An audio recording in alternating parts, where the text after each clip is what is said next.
Você acredita ser possível alguém se comunicar com o próprio Satanás e ele ditar palavras para que você escreva? Bem, supostamente foi o que aconteceu com esta freira de nome Maria Crucifissa de la Concessione, que viveu no século XVII. No vídeo de hoje nós vamos ver como foi essa história um tanto quanto sombria, se é realidade, se é ilusão, e o que foi que essa freira escreveu na carta que o próprio diabo mandou que ela escrevesse. Você está no canal Povo Curioso, meu nome é Guilherme Lima. Fique comigo até o final desse vídeo. O nome dessa freira, como eu já disse, é Maria Crucifissa de la Concessione. E ela nasceu em um certo mês e um certo dia do ano de 1645. Segundo os poucos registros que existem sobre ela, a partir dos 15 anos de idade, muito jovem, ela decidiu que iria ser freira. Então, muito jovem, ela decidiu entrar no convento dos beneditinos, que é uma ordem de freiras e religiosos que são mundialmente conhecidos por rezarem pela paz interior.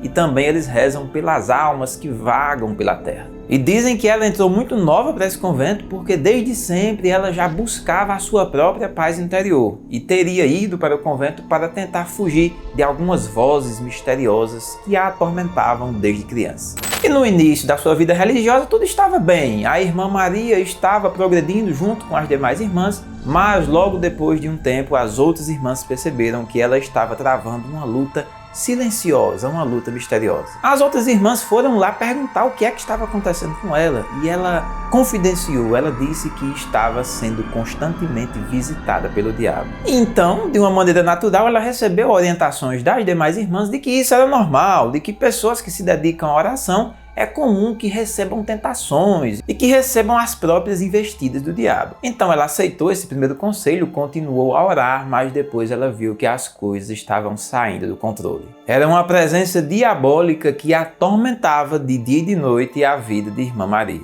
No dia 11 de agosto de 1676, quando ela tinha 31 anos de idade, ela foi encontrada lá dentro do quarto dela, como se estivesse numa espécie de surto psicótico. E ela estava com o rosto completamente coberto por tinta e estava com um papel em sua mão. E as irmãs ficaram assustadas e assim que ela conseguiu recobrar a consciência e conseguiu se comunicar, ela explicou que aquele papel que ela tinha em mãos e o lápis era para escrever uma carta que o próprio diabo estava pedindo que ela escrevesse. E naquela época, muito distante dos dias atuais, ninguém conseguiu entender o que é que estava escrito naquelas 14 linhas. Nem ela própria que escreveu estava conseguindo decifrar o conteúdo daquilo ali. Eram vários símbolos diferentes, esquisitos, misturados com várias letras de alguns alfabetos bem arcaicos. E logo elas concluíram que toda aquela trama seria uma tentativa do diabo de desviar a Irmã Maria, que era muito centrada em suas orações, para que ela fosse para o mal, desviar do caminho do bem para o caminho do mal.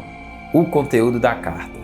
E passaram-se muitos anos daquele dia onde ela foi encontrada com essa carta na mão, mais de 340 anos depois, e com o avanço da modernidade, algumas pessoas se prontificaram a tentar desvendar o que é que estava escrito ali. E foi aí onde alguns pesquisadores de um museu chamado Ludum, que fica localizado na Itália, se reuniram e disseram que iriam colocar fim a esse mistério que perpassava os anos. Usando várias tecnologias e softwares modernos, estes pesquisadores descobriram que lá existiam diversos idiomas, como grego, árabe, rúnico e latim entre aqueles escritos ali. Isso foi uma grande surpresa para eles, porque quando eles pegaram essa carta, eles já imaginaram que poderia se tratar de alguém que estava em um surto psicótico, com grandes problemas psiquiátricos, e que todos os escritos que essa pessoa fez lá não fariam o menor sentido. Mas quando eles pesquisaram e viram, encontraram consistências, alfabetos já conhecidos, eles perceberam que a coisa era um pouco mais séria. É que o que estava escrito naquela carta fazia muito mais sentido do que eles imaginavam. Eram palavras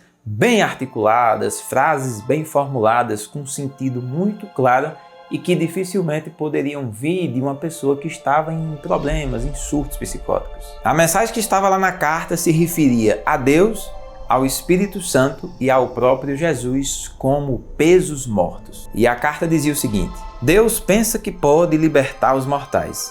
O sistema não funciona para ninguém.